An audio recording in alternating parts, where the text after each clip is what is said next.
Silakan duduk saudara yang dikasihi Tuhan. Saudara, mulai hari ini kita akan membuat dan melakukan pelajaran mengenai seri mengenai bapa leluhur di dalam Alkitab. Ada banyak sekali bapa leluhur, tapi kita ingin mengajak saudara-saudara untuk melihat 3 orang yang menjadi cikal bakal bangsa Israel. Orang-orang tersebut adalah Abraham, Ishak, dan Yakub. Jadi beberapa bulan ke depan kita akan melihat tokoh-tokoh ini untuk melihat bagaimana iman mereka, bagaimana perjalanan iman mereka, bagaimana hidup mereka. Nah, kalau lihat Abraham, Ishak, dan Yakub, saudara akan pasti melihat bagaimana susahnya bagi mereka untuk mengikuti panggilan Tuhan. Bagaimana sulitnya mereka untuk percaya kepada Tuhan. Tapi kalau kita melihat akhir dari semuanya ini, saudara akan menemukan satu hal. Mereka tetap bertahan di dalam panggilan dan di dalam iman itu. Dan kita akan melihat bagaimana mereka bergumul dengan persoalan-persoalan hidup mereka. Karena kita pun mengalami persoalan. Mereka mengalami penolakan, mereka mengalami kekecewaan, mereka mengalami kejatuhan, bahkan mereka juga mengalami kebangkitan, kemenangan, dan kesetiaan mereka terus ada. Jadi kita akan melihat itu semua. Kita semua pernah mengalami itu, penolakan, sakit hati, kekecewaan. Kita pernah alami itu, tapi dialami juga oleh orang-orang ini. Abraham, Ishak, dan Yakub. Mereka mengalami itu. Nah, kalau kita mulai kejadian peristiwa bapa leluhur ini, kita akan melihat dari Kejadian pasal 12 dan seterusnya. Dimulai dengan pemanggilan Abraham. Kalau saudara melihat Kejadian pasal 1 sampai pasal 11, saudara akan melihat bahwa itu 11 pasal itu bercerita mengenai bagaimana pergumulan manusia untuk hidup bersama-sama dengan Tuhan. Saudara melihat apa yang terjadi di Taman Eden adalah peristiwa kejatuhan manusia. Mereka tidak setia kepada Tuhan. Kemudian ada pembunuhan pertama itu terjadi dalam 11 pasal dari kitab Kejadian. Saudara akan menemukan juga di situ bagaimana manusia memberontak. Kejadian pasal 6 di mana Tuhan menghukum semua manusia karena mereka hidupnya sudah nggak benar. Dunia tidak benar. Nah, setelah Tuhan menyelamatkan Nuh, Tuhan membawa satu keluarga Nuh di dalam bahtera. Tuhan ingin memulai sesuatu yang baru, tetapi saudara akan melihat ada menara Babel. Kembali ada pemberontakan demi pemberontakan. Lalu pasal 12 adalah sebuah kisah yang baru. Di mana Tuhan memulai dengan sebuah keluarga, satu orang. Dimulai dengan satu orang. Dalam perjanjian, janji Tuhan kepada Abram. Dia mengatakan, sekarang Abram melalui engkau dan seluruh bangsa akan menerima berkat. Belum pernah janji seperti itu. Artinya Tuhan akan memulai keselamatan, karya keselamatan kepada seluruh dunia melalui satu orang yang disebut dengan Abram. Nah, saudara akan lihat itu.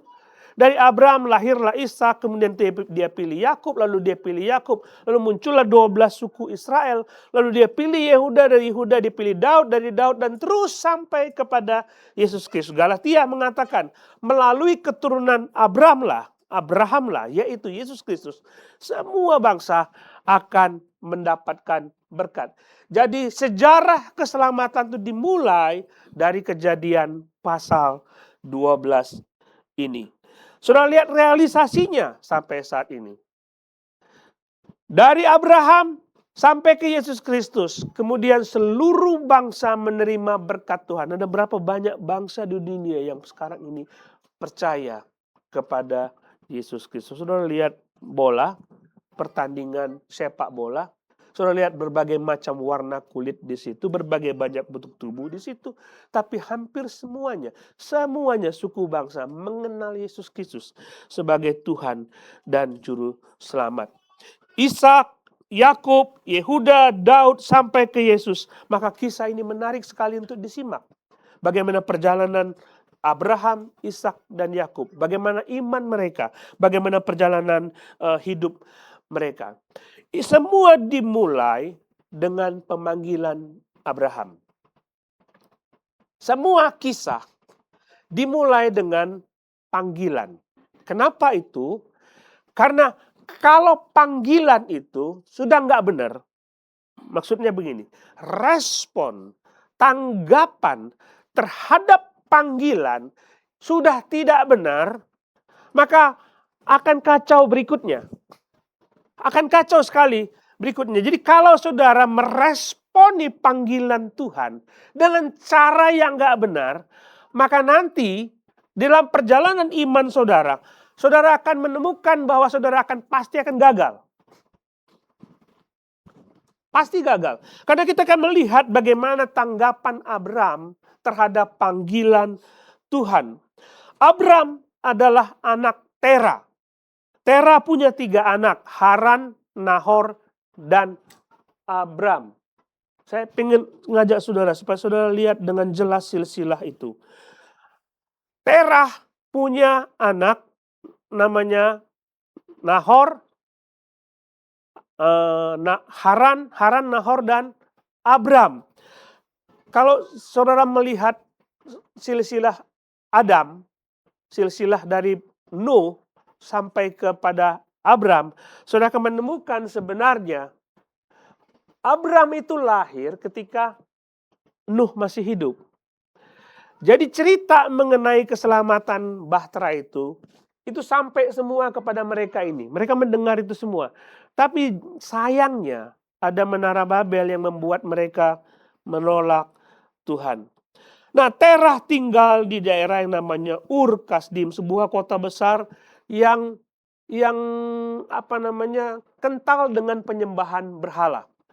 Ur adalah sebuah kota yang kental dengan penyembahan berhala. Next slide, coba kita lihat next slide. Ur ada di sini, saudara, daerah Babilonia. Sini tempat daerah Terah tinggal bersama ketiga anaknya. Dan ketika mereka tinggal di situ, Haran meninggal. Anak Terah, Haran meninggal. Dan disitulah kisah para rasul mengatakan ketika kesaksian Stefanus mengatakan dia dari Ur, Tuhan sudah memanggil Abram untuk pergi meninggalkan Ur Kasdim dan pergi ke tanah Kanaan. Jadi sejak di Ur mereka pindah, tapi mereka menetap di Haran. Jangan bingung, ada kata Haran 2 di situ. Haran sebagai kota dan Haran sebagai anak dari Terah. Ya. Haran meninggal di Ur, lalu Terah membawa Nahor dan Abram pergi ke Haran di sebelah atas. Dan saudara akan melihat di situ bahwa Abram dipanggil lagi dari Haran untuk pergi ke tanah Kanaan.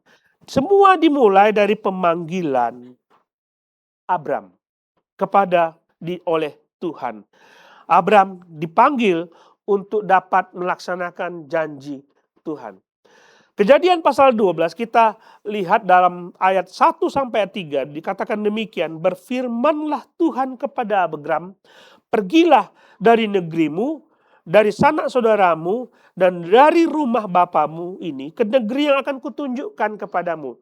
Saudara lihat pada waktu mereka tinggal di Ur, Tuhan sudah mengatakan, pergilah dari Ur, berangkatlah ke Kanaan, negeri yang akan kuberikan kepadamu. Tetapi pada waktu mereka tinggal di Haran, Allah tidak pernah mengatakan negeri yang mana yang akan dituju. Mereka sudah lama sekali di Haran. Di Ur lama, lalu pindah ke Haran, dan di Haran pun lama di situ, dan mereka sudah berbaur dengan orang-orang di sekitarnya. Lalu Allah memanggil dan berfirman kepada Abram, pergilah dari negerimu dari sanak saudaramu, dari rumah bapamu ini, ke negeri yang akan kutunjukkan kepadamu. Aku akan membuat engkau menjadi bangsa yang besar dan memberkati engkau, serta membuat namamu masyhur, dan engkau akan menjadi berkat. Aku akan memberkati orang-orang yang memberkati engkau, dan mengutuk orang-orang yang mengutuk engkau, dan olehmu semua kaum di muka bumi akan mendapatkan berkat. Siapa yang nggak suka dengan janji ini? Kita tergiur ketika ada sesuatu yang lebih tinggi datang kepada kita mengatakan, aku berjanji untuk mewujudkan ini kepadamu. Dia akan menjadi bangsa yang besar. Walaupun dia dengan Sarah belum punya anak, tapi ada janji seperti itu. Dia akan dibuat namanya masyhur, terkenal. Dan itu terwujud. Siapa yang nggak tahu Abraham saat ini? Siapa yang nggak tahu? Saudara tanya kemana-mana orang tahu Abraham. Abraham yang mana? Abraham itu yang tinggal di itu. Mereka pasti tahu semua tentang nabi yang bernama Abraham.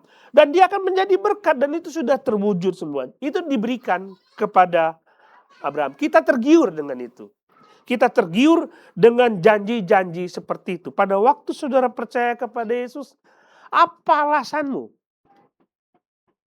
untuk percaya kepada Yesus? Apakah tergiur dengan janji itu? Cuma perhatikan seperti ini. Tuhan mengatakan, pergilah dari negerimu, dan dari sanak saudaramu, dan dari rumah bapamu ke negeri yang akan kutunjukkan kepadamu. Janjinya, aku akan. Tetapi ayat 1 mengatakan, you have to go first. You have to go first. Kamu harus pergi dulu, keluar dari situ, dan tidak tinggal di situ.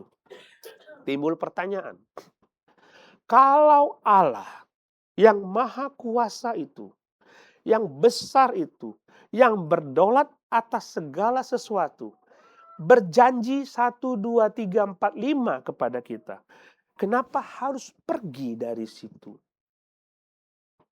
Kenapa harus pergi dari Haran? Apakah Tuhan tidak bisa membuat Abraham besar di Haran? Apakah Tuhan tidak bisa membuat segala sesuatu orang-orang di Haran tunduk kepada Abraham? Apa nggak bisa di situ saja? Haran itu, negeri Haran itu termasuk daerah yang subur, saudara. Di mana sungai Tigris dan Efrat berasal, daerah itu subur. Itu bagus sekali, daerah perdagangan. Kenapa nggak di sini saja? Sudah nyaman kami di sini. Kami sudah punya usaha di sini. Kami sudah punya perusahaan di sini. Kami sudah punya master plan terhadap usaha kami. Kenapa harus ditinggalkan? Dan percaya kepada janji yang nggak jelas. Kenapa harus seperti itu? Ada apa ini? Bukankah Tuhan bisa membuat kita diberkati dimanapun kita berada? Benar nggak? Setuju nggak? Setuju. Kenapa harus pergi? Kenapa harus pergi? Saudara, di sini kira-kira Abraham ada pergumulan tidak? Aku mesti tinggalkan semua ini ya. Oke, aku nggak mungkin bawa semua ternak. Aku nggak mungkin, bapakku sudah kaya raya di sini. Mungkin nanti hasilnya aku punya warisan di sini. Kenapa aku harus pergi? Come on God. Engkau maha kuasa, engkau bisa buat aku kaya di sini. Engkau bisa berkati aku di sini menjadi bangsa yang besar di sini. Saudara, kira-kira saudara bergumul nggak kayak gitu? Ketika Tuhan mau panggil, kenapa Tuhan minta Abraham pergi? Disinilah saudara letak iman itu. Disinilah letak iman itu. Bahwa mulai ketika Abraham dipanggil oleh Tuhan, Tuhan mengatakan kamu tinggalkan itu semua dan mulai sekarang engkau bergantung kepadaku, bukan lagi bergantung kepada apa yang kau miliki. Saudara lihat, kalau panggilan saudara itu jelas, saudara menanggapi panggilan itu dengan jelas, saudara tidak akan mundur. Tidak akan mundur. Tapi kalau nggak jelas, saudara pasti mundur. Karena di dalam pikiran saudara pasti akan ada muncul pikiran, Ada sesuatu yang besar yang menanti hidupku. Aku bergantung kepada apa yang yang sudah kurintis selama ini. Kekayaanku, uangku, reputasiku yang sudah kubentuk selama ini. Itulah yang menjadi andalan hidupku. Tetapi setelah dipanggil oleh Tuhan, Tuhan bilang, tinggalkan. Kamu nggak lagi bergantung kepada situ, kamu tidak lagi mencari popularitas, kamu tidak mencari lagi apa yang dinamakan nama. Aku nanti yang akan membuat nama besar, bukan sekarang. Kadang kala waktu kita dipanggil oleh Tuhan, Tuhan minta kita untuk meninggalkan itu. Now, mulai sekarang kamu bergantung sepenuhnya kepadaku. Banyak orang Kristen sekarang, aku mau ikut Tuhan, tapi aku nggak mau tinggalkan ini. Aku percaya Tuhan pelihara hidupku, tapi aku nggak mau meninggalkan semuanya itu. Aku masih bergantung kepada itu. Aku masih setia kepada hartaku, dan aku tidak bisa tinggalkan itu. Ya, aku percaya kepada Tuhan, tapi aku nggak bisa tinggalkan duitku. Aku masih percaya kepada Tuhan, tapi untuk meninggalkan hartaku, sorry. Apakah itu yang disebut bergantung kepada Tuhan? Panggilan itu di situ. Kalau saudara mulai dari awal, saudara mengatakan, aku ikut panggilan Tuhan, tapi aku masih bergantung kepada ini, tidak sepenuhnya bergantung kepada Tuhan. Hati-hati, saudara pasti akan mundur. Saudara pasti akan mundur. Tinggalkan semuanya itu, dan mulai sekarang engkau bergantung sepenuhnya kepadaku. Percaya dan mengikuti panggilan Tuhan. Menaruh sepenuhnya kepercayaan kita. Masa depan kita kepada Tuhan. Akan cerah bersama dengan Tuhan. Sekalipun kita tidak tahu apa yang akan terjadi. Tuhan mau kayak gitu. Berkali-kali saya bilang, saya pernah tanya gitu ya. Lebih rela mana meninggalkan Tuhan atau meninggalkan harta? Susah jawabnya ya. Meninggalkan Tuhan, butuh Tuhan. Meninggalkan harta, aku butuh harta. Ya, aku ikut Tuhan. Han, aku ikut ya. Kita kadang seperti itu. Sekarang saya tanya, benar nggak hidupmu bergantung sepenuhnya kepada Tuhan? Kalau benar, saudara nggak perlu takut. Saudara nggak punya apa-apa. Saudara nggak perlu takut. Saudara, ini kesaksian dulu. Saya sudah menikah dan lagi bergumul untuk menjadi pendeta. Dan waktu itu saya masih punya usaha, anak saya sekolah bagus, pendidikan bagus, bisa bayar macam-macam. Saya pergi ke sebuah tempat retreat di Solo, bersama dengan para pendeta. Dan malam-malam mereka bilang, Pak, ayo kita keluar cari minuman. Biasalah kalau di Solo gitu, yuk kita keluar cari wedang. Makan minuman hangat. Dan saya berkumpul dengan para pendeta dan saya mendengar mereka dan mereka kasih kesaksian. Tinggal di mana, Pak? Saya pelayanan di sini. Saya pelayanan di sini. Bukan di kota besar. Bukan di kota besar. Lalu saya tanya, anak-anak di mana? Ada di Amerika, Pak. Ada di Australia, Pak. Ada di Jerman, Pak. Hah? Bapak pendeta di situ. Tapi kok bisa sekolah di sana? Ya nggak tahu, Pak. Tapi Tuhan yang jaga. Tuhan yang pelihara. Saya lagi bergumul untuk ikut Tuhan atau tidak. Kalau saya jadi pendeta, saya pikir-pikir. Anak saya kira-kira bisa pendidikan tinggi atau tidak. Tapi saya dihadapkan kepada kesaksian pendeta-pendeta itu. Kamu mau ikut nggak? Mulai bergantung kepadaku. Anakmu tenang, aman. Iya Tuhan, aman benar. Aku percaya aman. Tapi duit nggak ada, gimana ngomong aman? Benar nggak? Tapi saya belajar satu hal. Saya sekarang satu tim dengan salah seorang di yayasan, dengan salah seorang pengurus yayasan, seorang doktor, dan dia bapaknya sederhana, seorang pendeta.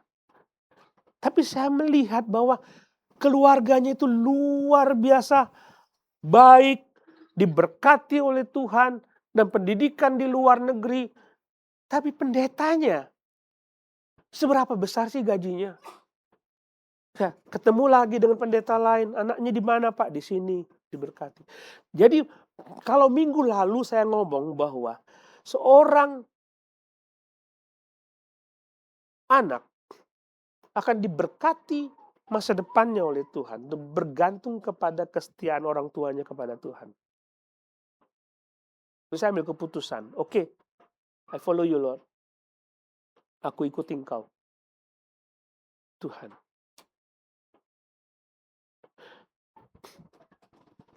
Aku ikut Engkau, Tuhan. Panggilan itu menuntut saudara meninggalkan apa yang saudara percayai untuk menjadi sandaran hidupmu. Dan mulai saat itu saudara percaya dan bersandar kepada Tuhan. Tidak perlu takut. Anak-anak itu takut masa depan karena nggak tahu apa yang terlihat. Tapi Tuhan sudah merancangkan itu kepada Abraham. You tidak tahu negeri itu. You tidak tahu kamu akan jadi seperti apa. Tetapi aku tahu kamu akan besar. You tidak tahu bagaimana caranya. Tapi aku sudah punya grand design terhadap masa depanmu. Aku punya grand design terhadap anak cucumu. Terhadap engkau dan keturunanmu. Itu grand design Allah. Kalau dia tetap, Tuhan, sorry, aku masih punya harta. Aku nggak bisa tidak bergantung kepada hartaku. Kita lihat ayat selanjutnya. Lalu pergilah Abram seperti yang difirmankan Tuhan kepadanya. Dan Lot pun ikut bersama-sama dengan dia. Abram berumur 75 tahun ketika ia berangkat dari Haran. Abram membawa Sarai istrinya dan Lot dan anak saudaranya, dan segala harta benda yang didapat mereka dan orang-orang yang diperoleh mereka di Haran. Mereka berangkat ke tanah Kanaan lalu sampai di situ. Abraham berjalan melalui negeri itu sampai ke satu tempat dekat Sikem, yakni pohon tarbantin di More. Waktu itu orang Kanaan diam di situ. Segera setelah perintah untuk pergi meninggalkan Haran, ayat 4 langsung berkata, lalu pergilah. Tidak ada penundaan. Dia serga pergi. Nggak ada ngomong sama Tuhan, kemana? Nanti bagaimana? Kalau aku jalan, nanti aku diserang nggak oleh orang? Aku bawa banyak ini keluargaku, banyak harta bendaku ku bawa. Tidak ada penolakan dari Abram. Tidak ada keraguan. Setelah mendapatkan perintah, dia langsung pergi. Nah, pikir kita begini. Kenapa Abram langsung pergi? Mulai kita punya alasan-alasan. Pertama, memang dia percaya janji itu. Dia percaya akan ada berkat itu. Kedua, dia takut kepada kuasa yang tinggi.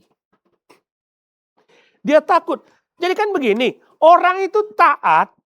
Kalau yang kasih perintah ngomong begini, kalau dia nggak dijalankan kan dia mati dia. Benar nggak?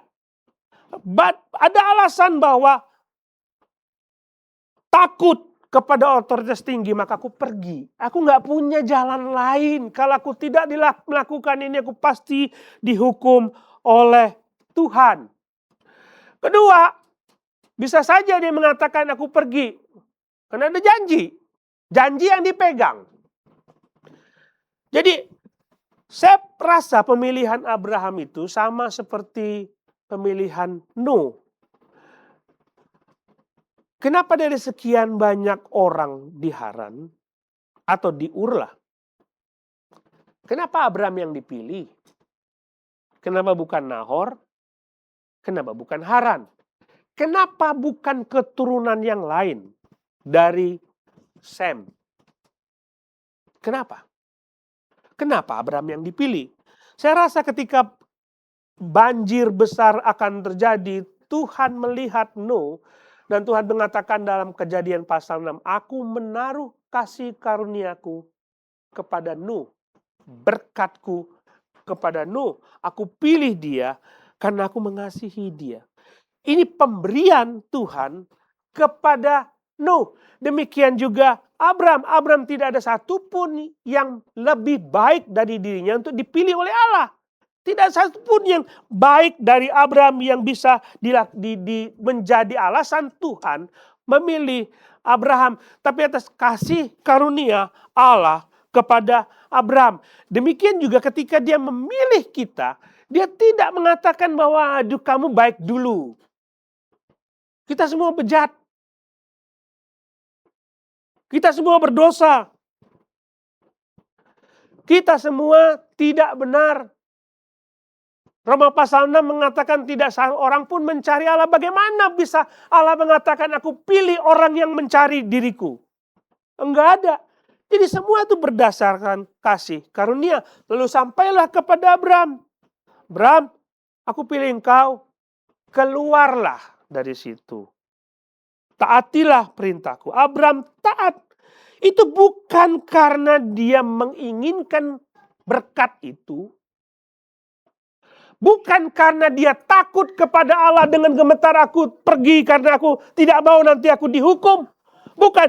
Dia pergi karena beriman bahwa yang memberi perintah itu akan menuntun dia. Karena dalam ayat yang ke ini, dia pergi ke tempat yang dia tidak tahu kemana akan pergi. Pergilah, kemana? Nggak tahu, pergilah, pokoknya pergi. Dalam pikiran aku akan taat, karena aku percaya. Yang memberi perintah ini akan menuntun hidupku, akan menuntun jalanku. Itulah ketaatan yang diberikan Abraham kepada Tuhan. Bukan berdasarkan berkat, bukan berdasarkan takut dihukum, tetapi dia beriman bahwa si pemberi janji itu akan menuntun dia. Tidak peduli apa yang terjadi di depan mata, dia pasti akan menuntunku sampai kepada tanah Kanaan.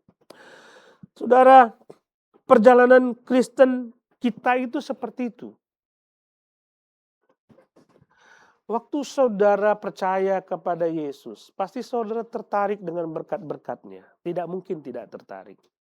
Kalau percaya kepada Yesus pasti akan ada berkat ini, akan ada berkat begitu.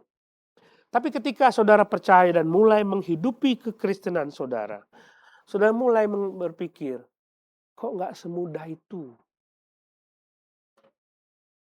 Kok nggak semudah itu? Kok hidup susah jadi orang Kristen? Kok harapanku, doaku kepada Tuhan yang memanggil aku untuk percaya kepada Dia, kok Dia tidak jawab? Katanya Dia Maha Kuasa. Kok harapanku tidak terkabul? Kenapa orang-orang yang tidak percaya kepada Tuhan hidupnya jauh lebih baik? Kenapa seperti ini? Kenapa begitu? Iman tidak seperti itu, saudara. Iman tidak berdasarkan apakah saudara dapat berkat itu atau tidak. Iman itu percayakan Allah menuntun kita. Nggak peduli kapan perintah itu, kapan janji itu terrealisasi. Tidak peduli, yang penting aku taat kepada Dia. Itu iman. Itu iman. Ingat perumpamaan tentang benih yang jatuh di bebatuan? Percaya kepada Tuhan. Tapi ketika ada kesukaran, mulai meninggalkan Tuhan. Jadi panggilan awal itu kalau saudara tanggapannya nggak benar, saudara meninggalkan Tuhan. Mudah sekali. Mudah. Kelihatan orang sudah tadinya beribadah, tapi ketika mulai ada himpitan, mulai tidak ada ibadah lagi. Mudah sekali terlihat. Iman tidak seperti itu. Saudara lihat apa yang terjadi pada Abraham. waktu dia masuk ke tanah Kanaan, dia pikir akan mudah. Masuk dan dilihat, oh punya orang tanah ini. Lihat, orang-orang Kanaan tinggal di situ. Dia masuk, oh rupanya punya orang. Ini bukan tanah kosong yang aku tinggal masuk. Ini, punyaku ya, tinggal pasang patok saja. Tidak. Nah tetapi, apa yang terjadi kepada Abraham, dia tetap setia kepada Tuhan, kepada janji. Iman itu begini, sesukar apapun hidupmu, seberat apapun penderitaanmu, sekalipun realisasi janji Tuhan itu masih jauh, sekalipun masalahku tidak pernah hilang, aku tetap percaya kepada Tuhan yang memanggil aku. Itu iman. Tidak peduli. Saudara kan waktu menikah kan begitu ya. Dalam keadaan susah maupun senang, I will always love you. Bisa kan begitu kan? Aku akan sayang. Aku akan setia kepadamu. Kesetiaan kita kepada Tuhan itu tidak akan luntur oleh apapun juga, termasuk oleh penderitaan kita. Lihat saudara, ketika itu ayat 7, Tuhan menampakkan diri kepada Abraham dan berfirman, aku akan memberikan negeri ini kepada keturunanmu. Ini lucu ini. Waktu janjinya aku akan memberikan sebuah tanah kepadamu. Begitu sampai di situ, aku akan memberikan tanah ini kepada keturunan. Oh, bukan buat aku ya? Bukan buat aku. Buat keturunanku. Tapi coba lihat sikap Abraham. Maka didirikannya di situ mezbah bagi Tuhan yang telah menampakkan diri kepadanya. Bukan buat aku, tapi aku menyembah Tuhan. Aku menyembah Tuhan. Ia pindah dari situ ke pegunungan di sebelah timur Betel, memasang kemahnya dengan Betel di sebelah barat dan Ai di sebelah timur. Lalu ia mendirikan mezbah di situ, mezbah bagi Tuhan, dan memanggil nama Tuhan. Sesudah itu Abraham berangkat dan makin jauh ia berjalan ke tanah Negeb. Ada sesuatu yang tidak enak terjadi ketika dia masuk tanah Kanaan. Dia dapati tanah itu bukan tanah kosong, punya orang lain. Lalu ketika dia masuk lagi ke dalam, dia menjumpai banyak sekali orang, dan dia dapati bahwa sudah punya rajanya masing-masing, dan dia mendirikan mezbah di situ, dan dia mendengar janji Tuhan, kepada keturunanmu akan kuberikan negeri ini. Lalu dia mendirikan mezbah. Dia masuk lagi, dia dapati bahwa tanah itu belum akan menjadi miliknya. Tetapi saudara melihat dari peristiwa ini, dia 2 kali mendirikan mezbah dan memanggil nama Tuhan. Saudara lihat, janji Tuhan bukan lagi menjadi orientasi hidupnya. Waktu saudara dipanggil oleh Tuhan, saudara berjanji, Tuhan berjanji, aku akan berkati engkau, usahamu akan maju. Benar ya?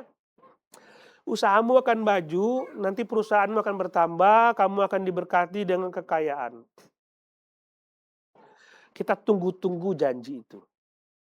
Tidak dapat. Nggak dapat. Kok nggak keluar-keluar? Tidak keluar-keluar janji itu. Tapi bagi Abraham, dia nggak peduli. Fokusku tidak lagi berubah, tidak lagi kepada arah janji itu. Fokusku bukan lagi berkat-berkat itu. Fokusku adalah Tuhan. Lihat itu. Dia mendirikan mezbah dan mulai beribadah kepada Tuhan. Dia tidak lagi, Tuhan mana janjimu? Tuhan mana berkatnya? Fokusnya bukan kepada berkat lagi, Tapi pada relasinya sama Tuhan, hubungannya sama Tuhan, bagiku aku punya Tuhan sudah lebih dari cukup. Kalau aku punya Tuhan, aku punya segala-galanya. Segala-galanya. Sama seperti ketika seorang menemukan sebuah ladang. Dan di dalamnya ada berlian, permata, dan segala macam. Dan dia menutup lubang itu dan menjual seluruh hartanya. Bagi dia, semua harta yang aku miliki tidak ada artinya karena aku menemukan permata yang luar biasa di sini.